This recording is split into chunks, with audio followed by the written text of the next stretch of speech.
Ini aku, dan ini buku favoritku. Aku bukanlah seorang kutu buku.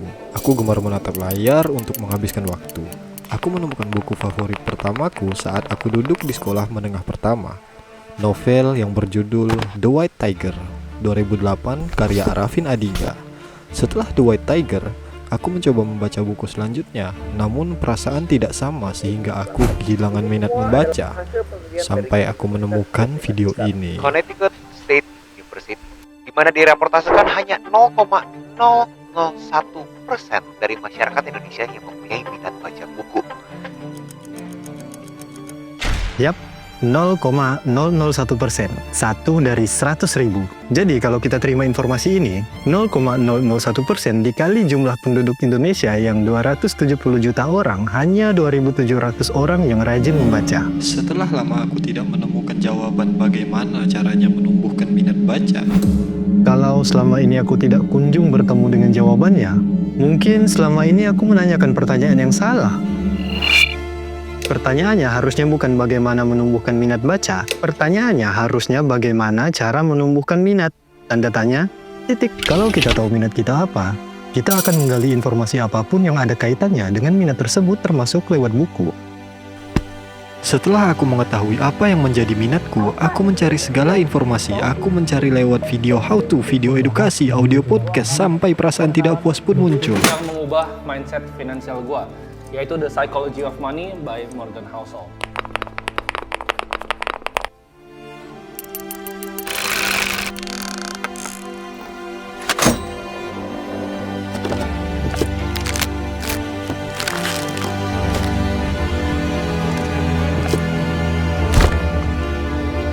Setelah aku mengetahui apa yang menjadi minatku, membaca buku bukan lagi suatu hal yang terkesan berat untuk dilakukan, melainkan membuat membaca buku menjadi suatu aktivitas yang spontan dilakukan.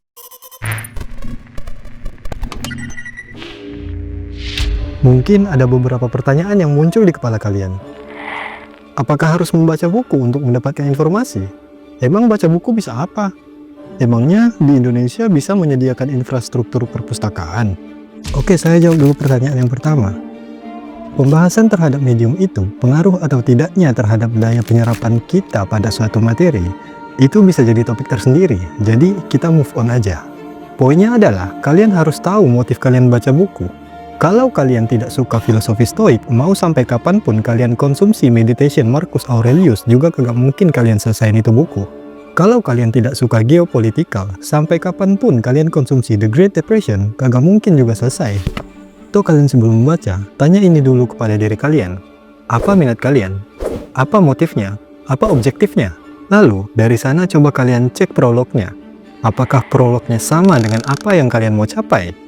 Aku tidak tahu buat kalian, tapi buat aku, aktivitas membaca ini dapat membuatku berpikir secara kritis. Karena menurut aku, membaca itu adalah satu-satunya medium yang cuma ada otak kita yang menginterpretasikan terhadap tulisan itu ngomongnya seperti apa. Dimana kalau misalkan kita coba mendengar atau melihat, ya medium audio atau video, biasanya kita sering terkesima atau terpukau oleh karisma orang yang menyampaikan.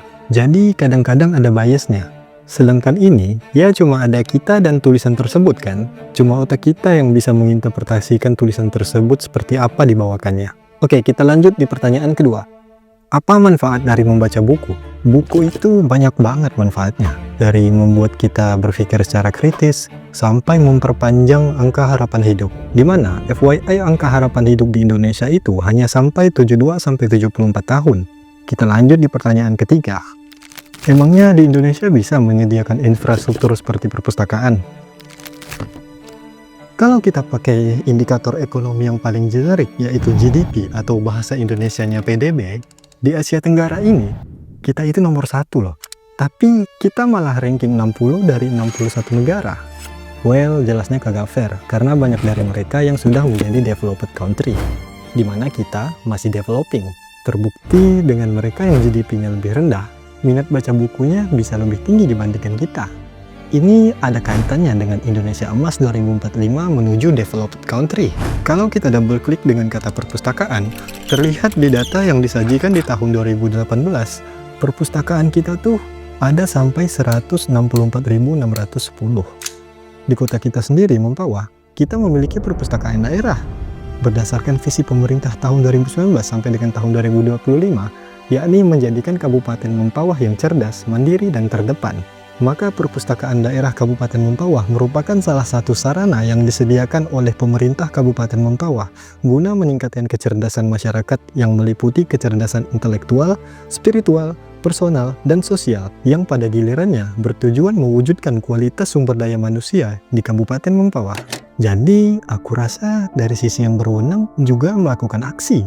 Dan sampai sini menambahkan akses ke buku untuk meningkatkan minat baca. Kayaknya dua hal ini tidak berkolerasi secara linear ya. Karena dari reportasi 2018 tersebut menyebutkan bahwa Rusia itu hanya ada 113.440, tapi bisa ranking 27. Tampilan rak-rak buku dan fasilitas yang kalian lihat dari tadi, itu adalah fasilitas dari Dinas Perpustakaan dan Kearsipan Kabupaten Mempawah. Sejarah singkatnya, Perpustakaan Daerah Kabupaten Mempawah mulai beroperasi sejak tahun 1984. Sebagai bagian dan catatan sejarah perpustakaan daerah, maka pada tanggal 31 Juli 2008 dilaksanakan peresmian gedung baru Perpusda oleh Bupati Mempawah Dr. Andes Haji Agus Salim MM, dihadiri Kepala Perpusnas RI Dr. Andes Dedi P. Rahmanta MLIS, dan secara resmi layanan operasional Perpusda dapat dilaksanakan secara normal. Disinilah saya menemukan buku favorit pertama saya. Selain fasilitas literasi konvensional atau buku cetak, Perpusda Mempawah juga sudah siap dalam era digitalisasi. Pengunjung disediakan fasilitas mengetik seperti komputer. Dan yang paling keren, aku menemukan aplikasi Mempawah di Google Play Store. Aplikasi yang memudahkan kita-kita yang memiliki mobilitas tinggi. Selain itu, Perpusda Mempawah juga sudah siap dengan armada perpustakaan kelilingnya. Yang namanya perpustakaan tidak sah kalau kita tidak membahas tentang ruang baca. Di Dinas Perpustakaan dan Kearsipan Kabupaten Mempawah, terdapat 2 ruang baca. Di lantai dasar, terdapat ruang baca anak lengkap dengan area bermain untuk melatih motorik anak. Selain itu, juga banyak referensi buku sejarah dan kebudayaan Kabupaten Mempawah. Contohnya yang saya pegang ini ada buku komik Buaya Kuning dan buku sejarah budaya Robo-Robo Kabupaten Mempawah. FYI, Robo-Robo itu adalah adat tradisi Kabupaten Mempawah yang selalu dilaksanakan di hari Rabu terakhir bulan Safar penanggalan Hijriah. Lalu di lantai 2 terdapat ruang baca referensi remaja dan dewasa. Di lantai 2 ini juga banyak sekali referensi buku sejarah dan kebudayaan Kabupaten Mempawah. Tidak hanya itu, di Dinas Perpustakaan dan Kearsipan Kabupaten Mempawah, kita mendapatkan ruang khusus mini sinema. So, terkait pertanyaan tentang ketersediaan infrastruktur yang tadi sepertinya terjawab jelas ya. Dinas Perpustakaan dan Kearsipan Kabupaten Mempawah terus berinovasi dalam memberikan layanan terbaik bagi masyarakat. Oh ya, satu lagi. Untuk kalian jadi edgy, nggak butuh ngerokok ataupun jago-jagoan di jalan. Cukup baca buku aja, kalian tuh udah edgy banget. Karena dengan kalian memiliki habit baca buku, kalian termasuk dalam bagian 0,001% tadi. Terkait Indonesia Emas 2045 menuju developed country, memang tidak semudah itu. Marilah perlahan kita berjuang untuk mewujudkannya dengan membangun habit membaca. Prosesnya begitu kompleks. Budaya membaca memang bukan faktor utama untuk menjadi developed country. Tetapi dengan itu kita bisa mengisi kekosongan ada untuk menyimbangkan dengan impian kita menjadi developed country. Dengan ini, saya mengajak kalian untuk menemukan minat kalian dan cobalah untuk memahami betapa pentingnya investasi leher ke atas. Salah satunya dengan meningkatkan budaya literasi kita. Kalau dulu kata-kata semangat 45 itu adalah semangat perjuangan yang tinggi yang dimiliki oleh para pahlawan kemerdekaan Indonesia dalam melawan penjajah dan merebut kemerdekaan. Dan sekarang kita Gen Z yang mengisi bonus demografi bisa menyerukan kembali semangat 45 untuk mencapai Indonesia Emas 2045 to be developed country.